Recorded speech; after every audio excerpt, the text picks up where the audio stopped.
to do this first, a daily personal development podcast that focuses on science-backed, actionable steps towards your best year ever. Hi, I'm Santa, your host. Today we're continuing with our greatest philosophers of all time. Today we're going to talk about Francis Bacon. He was an eminent philosopher of the late 16th and early 17th centuries. He's often actually heralded as the father of empiricism and a precursor to modern scientific thought. First, some background info on the noted philosopher. Francis Bacon was born 1561. He was a significant figure in the development of modern philosophy and scientific methodology. He's often regarded as the father of empiricism and the scientific method due to his advocacy for the systematic collection of data and inductive reasoning. Francis Bacon was born on January 22nd, 1561, in London, England, to a prominent family. He was the son of Sir Nicholas Bacon, a Lord Keeper of the Great Seal, and a notable Tudor statesman, and Anne Cook, who came from an educated family. Bacon attended Trinity College in Cambridge. He developed his interest in philosophy and the sciences. He later studied law at one of the Gray's Inn, one of the big four in England. He was raised in the Protestant faith, specifically adhering to the Anglican Church. His writings, particularly his views on natural philosophy, often reflect a rational and empirical approach that aligns with the scientific inquiries of his time. Bacon's family was influential, which did provide him with various opportunities throughout his life. He inherited a significant estate, which aided him in political pursuits. However, he also faced financial difficulties later, particularly after his political career faced severe setbacks. Bacon is best known for several crucial works that laid the foundation for modern scientific thought. Number one, The Advancement of Learning, circa 1605. It was a treatise that outlined the importance of empirical investigation and described the methods of scientific inquiry. Number two, the Novum Organum, 1620. This work is part of a larger project called Instauratio Magna and presents his views on the inductive method of scientific reasoning, arguing against the syllogistic logic of Aristotle. And in his time, most were disciples of Aristotle, so I know he got a lot of pushback for that. Number three, The New Atlantis, 1627, a utopian work that reflects his vision of scientific advancement and the role of knowledge in society. Additionally, Bacon wrote a number of essays on various topics, including ethics and politics, that remain relevant. Bacon held several important positions, including Attorney General and Lord Chancellor of England. His contributions to philosophy and science earned him a prominent status in intellectual circles. His promotion of the empirical method significantly influenced the development of scientific research, encouraging systematic experimentation and observation. Bacon's career was not without controversy, though. His political life was marked by corruption charges, which ultimately led to his impeachment and exile from public office in 1621. He did admit to accepting bribes, reflecting the political intrigue of his time. While his contributions to philosophy, science, and literature are well documented, examining his insights and methodologies through the lens of personal development offers valuable lessons for us in the here and now. At the heart of Bacon's philosophy lies the belief that knowledge is not a mere accumulation of facts, but an understanding of the natural world gained through experience and observation. This empirical approach emphasizes a proactive stance toward learning. In personal development, this translates into the idea of learning by doing. Instead of passively just consuming information and becoming an information junkie, we're encouraged to engage actively with our environment. We should test theories and reflect on experiences.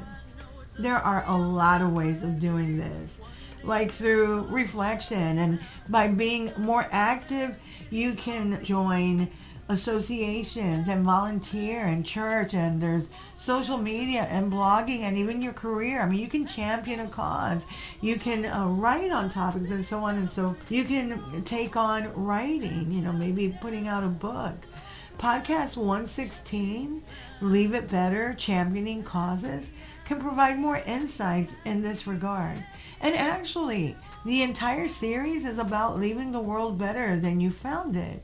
So you can find that series on the bottom of my landing page, so the footer on dothisfirst.life. This hands-on approach builds resilience and adaptability, traits essential for personal growth. You might not know that Francis Bacon actually coined the phrase, knowledge is power. The phrase remains relevant today, as the ability to discern and sift valuable knowledge from the noise is crucial, and there is a lot of noise. Question preconceived notions and societal normatives, as that intellectual process is an important part of personal development. Intellectual curiosity empowers us to forge our own path, while still acknowledging conventional wisdom and taking from it what can be adapted to our own pursuits. When we look at Bacon's work on the four idols, it provides a keen insight into the barriers that hinder personal development. He categorized these idols as idols of the tribe, of the cave, of the marketplace, and of the theater, each representing different sources of misunderstanding. For instance, the idols of the tribe related to human nature's erroneous tendencies such as bias and overgeneralization. Acknowledging these cognitive biases in one's thinking process allows for greater self-awareness and emotional intelligence, both crucial for personal development. Bacon also emphasized the importance of a collaborative environment and the sharing of knowledge. His vision of a collaborative scientific community resonates deeply within personal development frameworks that advocate seeking mentorship, forming accountability groups and partnerships, mastermind sessions, and engaging in peer learning, among many, many other things. This communal approach not only enriches one's understanding, but also creates a support system crucial for motivation and perseverance. Recognizing that personal development is often a collective journey, like no one is in this alone, can inspire us to make more meaningful connections. The key word is meaningful. In the realm of goal setting, Bacon's emphasis on practical application is essential. He believed that knowledge should be utilized to improve ourselves and the world. We're supposed to improve the world in our own little unique ways. Francis Bacon's philosophical insights on experiential learning, critical thinking, and self-awareness, as well as collaboration and goals, lays an actionable foundation for growth. You have to act. These principles enhance our understanding of ourselves and the world around us. In doing so, we honor Bacon's legacy while forging our own distinct, unique paths towards our brand of success. Success can mean different things to different people. It's not a one-size-fits-all, and that's fine as long as you are being true to yourself and honest about what it is that you really, really want, and that you're willing to work for it and you're willing to go for it. If you like what you're hearing, don't forget to leave a review. You can also sign up for my newsletter on dothisfirst.life. You can also read a transcript of this podcast episode and every podcast episode there. You can also listen to all of my podcast episodes on my website, dothisfirst.life. You can also follow me on YouTube. My handle there is at @DoThisFirst. And I'm like very close to 9,000 subscribers, everyone. For those that have subscribed, thank you very much. And thank you to those who will in the near future. Tomorrow we'll continue with our life lessons from the greatest philosophers of all time. Till tomorrow. Moving past the rain, moving past the pain, or past the color blue. I see power in you. Past will held you down.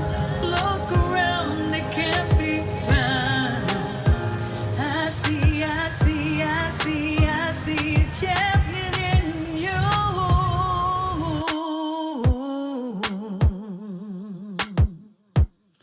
I see a champion in you.